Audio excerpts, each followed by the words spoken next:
Kamala. Siddhartha learned something new on every step of his path, for the world was transformed, and his heart was enchanted. He saw the sun rising over the mountains with their forests, and setting over the distant beach with its palm trees. At night, he saw the stars in the sky in their fixed positions, and the crescent of the moon floating like a boat in the blue.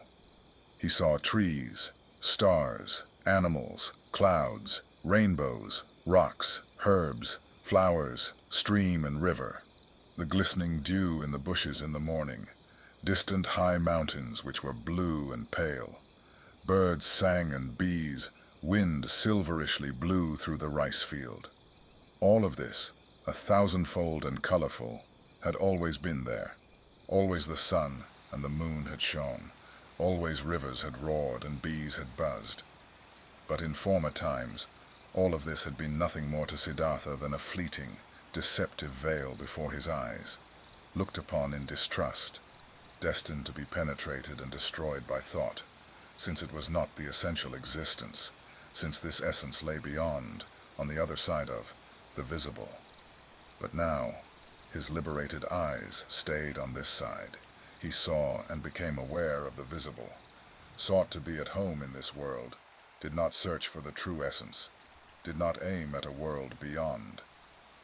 Beautiful was this world, looking at it thus, without searching, thus simply, thus childlike. Beautiful were the moon and the stars. Beautiful was the stream and the banks, the forest and the rocks, the goat and the gold beetle, the flower and the butterfly. Beautiful and lovely it was, thus to walk through the world, thus childlike, thus awoken, thus open to what is near, thus without distrust. Differently the sun burnt the head, differently the shade of the forest cooled him down, differently the stream and the cistern, the pumpkin and the banana tasted. Short were the days, short the nights. Every hour sped swiftly away like a sail on the sea, and under the sail was a ship full of treasures, full of joy. Siddhartha saw a group of apes moving through the high canopy of the forest, high in the branches, and heard their savage, greedy song. Siddhartha saw a male sheep following a female one, and mating with her. In a lake of reeds, he saw the pike hungrily hunting for its dinner, propelling themselves away from it, in fear, wiggling and sparkling. The young fish jumped in droves out of the water. The scent of strength and passion came forcefully out of the hasty eddies of the water, which the pike stirred up, impetuously hunting. All of this had always existed, and he had not seen it. He had not been with it. Now he was with it. He was part of it. Light and shadow ran through his eyes. Stars and moon ran through his heart.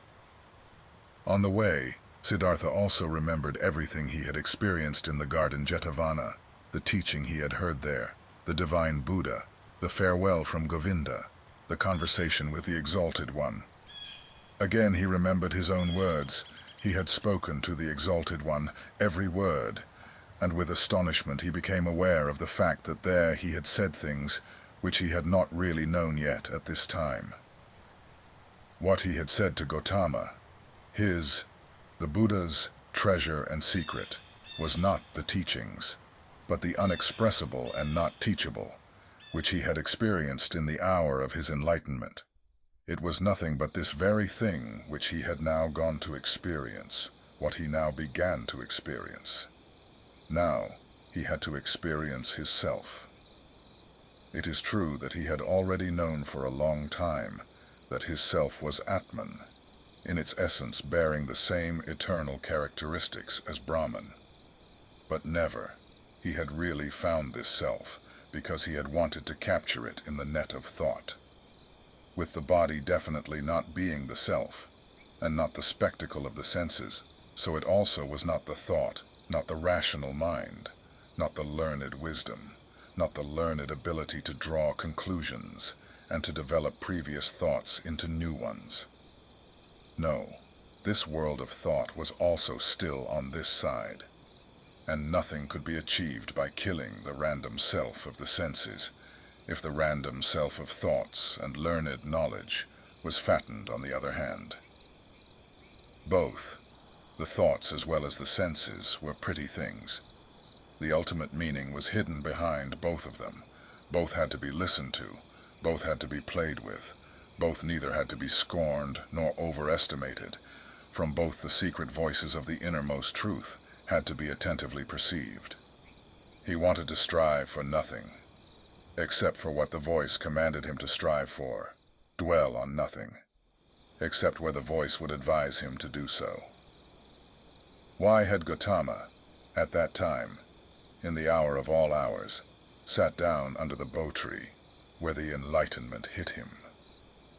He had heard a voice in his own heart, which had commanded him to seek rest under this tree, and he had neither preferred self-castigation, offerings, ablutions, nor prayer, neither food nor drink, neither sleep nor dream.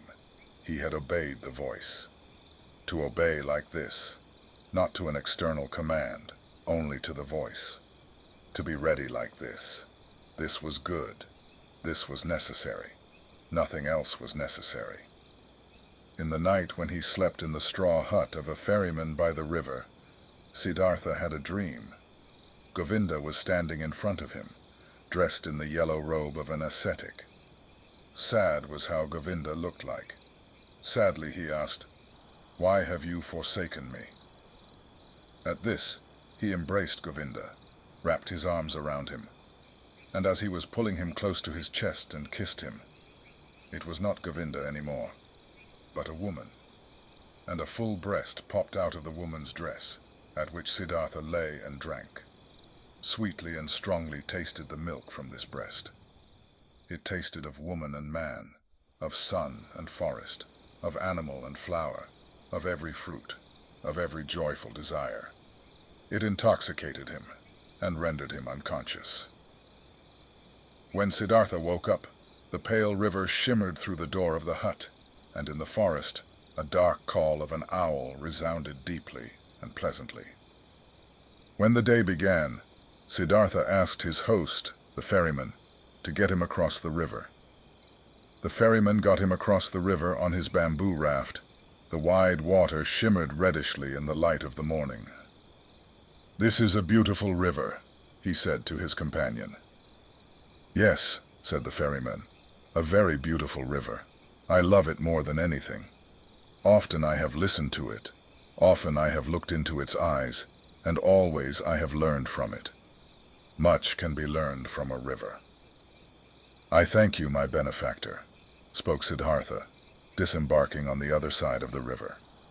"I have no gift I could give you for your hospitality, my dear, and also no payment for your work. I am a man without a home, a son of a Brahmin and a Samana." "I did see it," spoke the ferryman, "and I haven't expected any payment from you, and no gift, which would be the custom for guests to bear. You will give me the gift another time." "Do you think so?" asked Siddhartha amusedly. "Surely. This too I have learned from the river. Everything is coming back. You too, Samana, will come back. Now farewell. Let your friendship be my reward. Commemorate me when you'll make offerings to the gods." Smiling, they parted. Smiling, Siddhartha was happy about the friendship and the kindness of the ferryman. "He is like Govinda," he thought with a smile. "All I meet on my path are like Govinda. All are thankful, though they are the ones who would have a right to receive thanks. All are submissive. All would like to be friends, like to obey, think little. Like children are all people." At about noon, he came through a village. In front of the mud cottages, children were rolling about in the street, were playing with pumpkin seeds and seashells, screamed and wrestled, but they all timidly fled from the unknown Samana. In the end of the village, the path led through a stream, and by the side of the stream, a young woman was kneeling and washing clothes. When Siddhartha greeted her, she lifted her head and looked up to him with a smile, so that he saw the white in her eyes glistening. He called out a blessing to her, as it is the custom among travelers, and asked how far he still had to go to reach the large city. Then she got up and came to him. Beautifully, her wet mouth was shimmering in her young face. She exchanged humorous banter with him, asked whether he had eaten already, and whether it was true that the Samanas slept alone in the forest at night, and were not allowed to have any women with them. While talking, she put her left foot on his right one, and made a movement as a woman does, who would want to initiate that kind of sexual pleasure with a man, which the textbooks call climbing a tree. Siddhartha felt his blood heating up, and since in this moment he had to think of his dream again, he bent slightly down to the woman and kissed with his lips the brown nipple of her breast.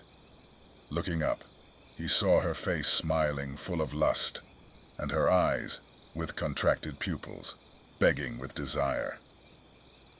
Siddhartha also felt desire, and felt the source of his sexuality moving. But since he had never touched a woman before, he hesitated for a moment, while his hands were already prepared to reach out for her. And in this moment he heard, shuddering with awe, the voice of his innermost self. And this voice said, "No." Then, all charms disappeared from the young woman's smiling face. He no longer saw anything else but the damp glance of a female animal in heat. Politely, he petted her cheek, turned away from her, and disappeared away from the disappointed woman with light steps into the bamboo wood. On this day, he reached the large city before the evening and was happy, for he felt the need to be among people. For a long time, he had lived in the forests, and the straw hut of the ferryman, in which he had slept that night, had been the first roof for a long time he had had over his head. Before the city, in a beautifully fenced grove, the traveler came across a small group of servants, both male and female, carrying baskets. In their midst, carried by 4 servants in an ornamental sedan chair, sat a woman, the mistress, on red pillows under a colorful canopy. Siddhartha stopped at the entrance to the pleasure garden and watched the parade, saw the servants, the maids, the baskets, saw the sedan chair, and saw the lady in it. Under black hair, which made to tower high on her head, he saw a very fair, very delicate, very smart face, a brightly red mouth, like a freshly cracked fig, eyebrows which were well tended and painted in a high arch, smart and watchful dark eyes, a clear tall neck rising from a green and golden garment, resting fair hands, long and thin, with wide golden bracelets over the wrists. Siddhartha saw how beautiful she was, and his heart rejoiced. He bowed deeply when the sedan chair came closer, and straightening up again, he looked at the fair, charming face, read for a moment in the smart eyes with the high arcs above, breathed in a slight fragrant, he did not know. With a smile, the beautiful woman nodded for a moment and disappeared into the grove, and then the servants as well. Thus I am entering this city, Siddhartha thought, with a charming omen. He instantly felt drawn into the grove, but he thought about it, and only now he became aware of how the servants and maids had looked at him at the entrance, how despicable, how distrustful, how rejecting. I am still a samana, he thought. I am still an ascetic and beggar. I must not remain like this. I will not be able to enter the grove like this. And he laughed. The next person who came along this path he asked about the grove, and for the name of the woman, and was told that this was the grove of Kamala, the famous courtesan, and that aside from the grove, she owned a house in the city. Then he entered the city. Now he had a goal. Pursuing his goal, he allowed the city to suck him in, drifted through the flow of the streets, stood still on the squares, rested on the stairs of stone by the river. When the evening came, he made friends with Barber's assistant, whom he had seen working in the shade of an arch in a building, whom he found again praying in a temple of Vishnu, whom he told about stories of Vishnu and the Lakshmi. Among the boats by the river, He slept this night, and early in the morning, before the first customers came into his shop, he had the barber's assistant shave his beard and cut his hair, comb his hair, and anoint it with fine oil. Then he went to take his bath in the river. When late in the afternoon, beautiful Kamala approached her grove in her sedan chair. Siddhartha was standing at the entrance, made a bow, and received the courtesan's greeting. But that servant who walked at the very end of her train, he motioned to him and asked him to inform his mistress that a young Brahmin would wish to talk to her. After a while the servant returned, asked him, who had been waiting, to follow him, conducted him, who was following him, without a word into a pavilion, where Kamala was lying on a couch, and left him alone with her. "Weren't you already standing out there yesterday greeting me?" asked Kamala. "It's true that I've already seen and greeted you yesterday. But didn't you yesterday wear a beard and long hair and dust in your hair? You have observed well. You have seen everything.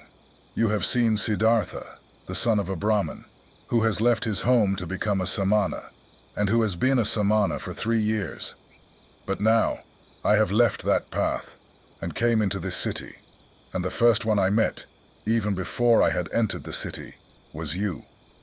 To say this, I have come to you, O Kamala. You are the first woman whom Siddhartha is not addressing with his eyes turned to the ground. Never again I want to turn my eyes to the ground when I'm coming across a beautiful woman." Kamala smiled and played with her fan of peacock's feathers, and asked, "And only to tell me this, Siddhartha has come to me. To tell you this and to thank you for being so beautiful. And if it doesn't displease you, Kamala, I would like to ask you to be my friend and teacher, for I know nothing yet of that art which you have mastered in the highest degree." At this, Kamala laughed aloud. "Never before this has happened to me, my friend, that a samana from the forest came to me and wanted to learn from me. Never before this has happened to me, that a samana came to me with long hair and an old torn loincloth. Many young men come to me, and there are also sons of Brahmins among them, but they come in beautiful clothes. They come in fine shoes, they have perfume in their hair, and money in their pouches. This is, O samana, how the young men are like who come to me." Quoth Siddhartha, "Already I am starting to learn from you. Even yesterday I was already learning. I have already taken off my beard, have combed the hair, have oil in my hair. There is little which is still missing in me, O excellent one. Fine clothes, fine shoes, money in my pouch. You shall know. Siddhartha has set harder goals for himself than such trifles, and he has reached them. How shouldn't I reach that goal, which I have set for myself yesterday, to be your friend, and to learn the joys of love from you? You'll see that I'll learn quickly, Kamala. I have already learned harder things than what you're supposed to teach me. And now let's get to it. You aren't satisfied with Siddhartha as he is, with oil in his hair, but without clothes, without shoes, without money." Laughing, Kamala exclaimed, "No, my dear, he doesn't satisfy me yet. Clothes are what he must have. Pretty clothes and shoes, pretty shoes, and lots of money in his pouch, and gifts for Kamala. Do you know it now, samana from the forest? Did you mark my words?" "Yes, I have marked your words," Siddhartha exclaimed. "How should I not mark words which are coming from such a mouth? Your mouth is like a freshly cracked fig, Kamala. My mouth is red and fresh as well. It will be a suitable match for yours, you'll see. But tell me, beautiful Kamala, aren't you at all afraid of the samana from the forest, who has come to learn how to make love?" "Whatever for? Should I be afraid of a samana, a stupid samana from the forest, who is coming from the jackals, and doesn't even know yet what women are?" "Oh, he's strong, the samana, and he isn't afraid of anything. He could force you, beautiful girl. He could kidnap you. He could hurt you. No, samana, I am not afraid of this. Did any Samana or Brahmin ever fear someone might come and grab him and steal his learning and his religious devotion and his depth of thought? No, for they are his very own, and he would only give away from those whatever he is willing to give, and to whomever he is willing to give. Like this it is. Precisely like this it is also with Kamala, and with the pleasures of love. Beautiful and red is Kamala's mouth, but just try to kiss it against Kamala's will, and you will not obtain a single drop of sweetness from it, which knows how to give so many sweet things. You are learning easily, Siddhartha. Thus you should also learn this. Love can be obtained by begging, buying, receiving it as a gift, finding it in the street, but it cannot be stolen. In this you have come up with the wrong path. No, it would be a pity if a pretty young man like you would want to tackle it in such a wrong manner. Siddhartha bowed with a smile. It would be a pity, Kamala. You are so right. It would be such a great pity. No, I shall not lose a single drop of sweetness from your mouth, nor you from mine. So it is settled. Siddhartha will return, once he'll have what he still lacks: clothes, shoes, money. But speak, lovely Kamala, couldn't you still give me one small advice? An advice? Why not? Who wouldn't like to give an advice to a poor, ignorant Samana who is coming from the jackals of the forest?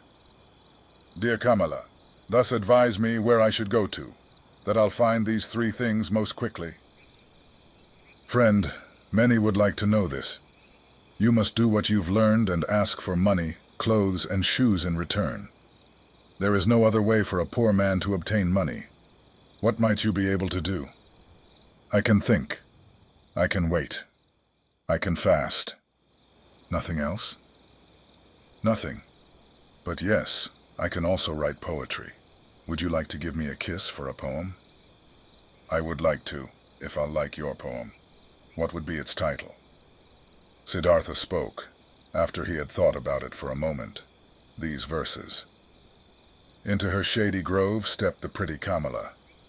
At the grove's entrance stood the brown Samana. Deeply, seeing the lotuses blossom, bowed that man, and smiling Kamala thanked. More lovely, thought the young man, than offerings for gods. More lovely is offering to pretty Kamala. Kamala loudly clapped her hands, so that the golden bracelets clanged. Beautiful are your verses, O brown Samana, and truly, I'm losing nothing when I'm giving you a kiss for them. She beckoned him with her eyes. He tilted his head so that his face touched hers, and placed his mouth on that mouth which was like a freshly cracked fig. For a long time, Kamala kissed him, and with a deep astonishment, Siddhartha felt how she taught him, how wise she was, how she controlled him, rejected him, lured him, and how after this first one, there was to be a long, a well-ordered, well-tested sequence of kisses, every one different from the others. He was still to receive. Breathing deeply, he remained standing where he was, and was in this moment astonished like a child about the cornucopia of knowledge and things worth learning, which revealed itself before his eyes. Very beautiful are your verses, exclaimed Kamala. If I was rich, I would give you pieces of gold for them. But it will be difficult for you to earn thus much money with verses as you need, for you need a lot of money if you want to be Kamala's friend. The way you're able to kiss, Kamala, stammered Siddhartha. Yes, this I am able to do. Therefore I do not lack clothes, shoes, bracelets, and all beautiful things. But what will become of you? Aren't you able to do anything else but thinking, fasting, making poetry? I also know the sacrificial songs, said Siddhartha, but I do not want to sing them anymore. I also know magic spells, but I do not want to speak them anymore. I have read the scriptures. Stop, Kamala interrupted him. You're able to read and write. Certainly, I can do this. Many people can do this. Most people can't. I also can't do it.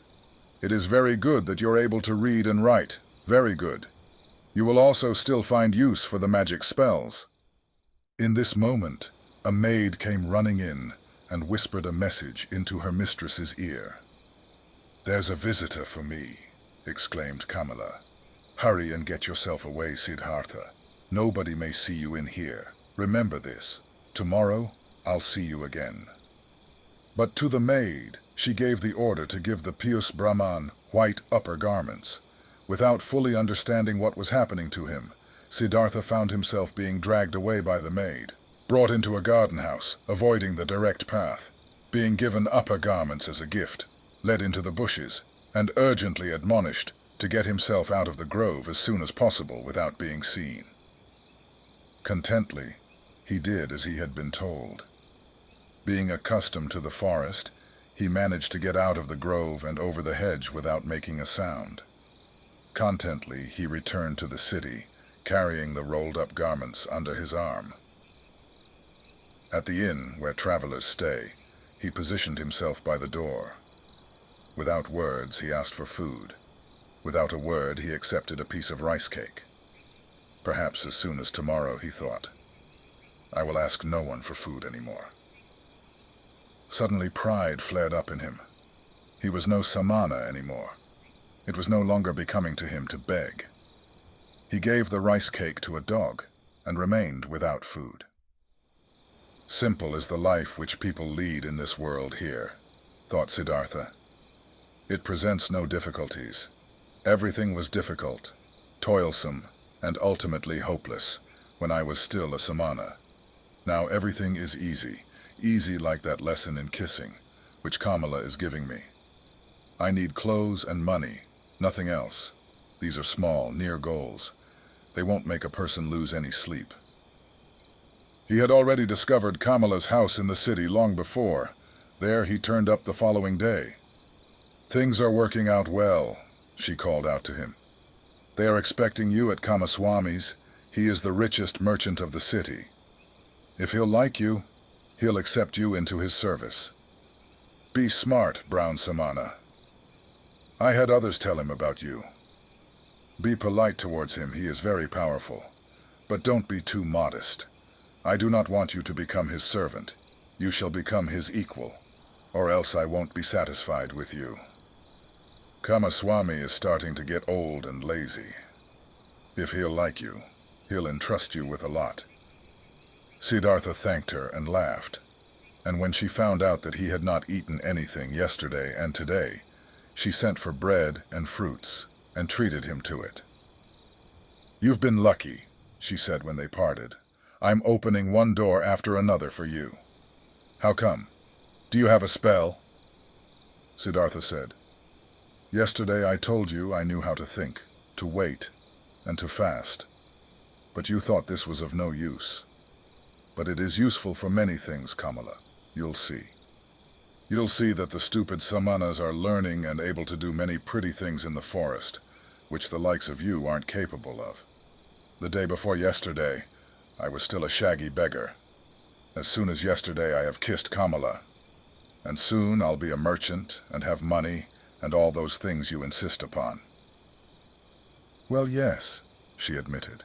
"But where would you be without me? What would you be if Kamala wasn't helping you?"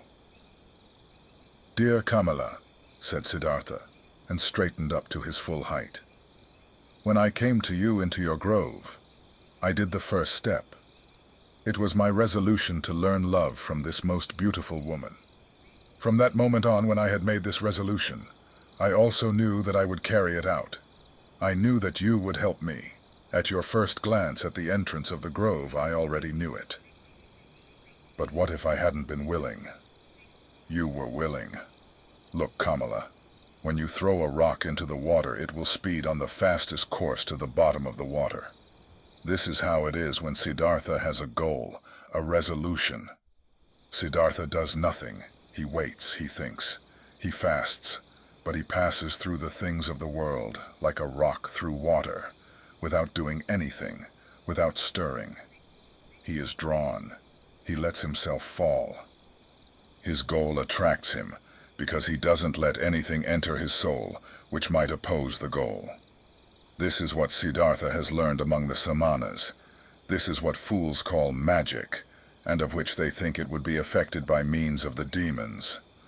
Nothing is affected by demons. There are no demons. Everyone can perform magic. Everyone can reach his goals, if he is able to think, if he is able to wait, if he is able to fast. Kamala listened to him. She loved his voice. She loved the look from his eyes. "Perhaps it is so," she said quietly, "as you say, friend. But perhaps it is also like this, that Siddhartha is a handsome man, that his glance pleases the women, that therefore good fortune is coming towards him." With one kiss, Siddhartha bid his farewell. "I wish that it should be this way, my teacher, that my glance shall please you, that always good fortune shall come to me out of your direction.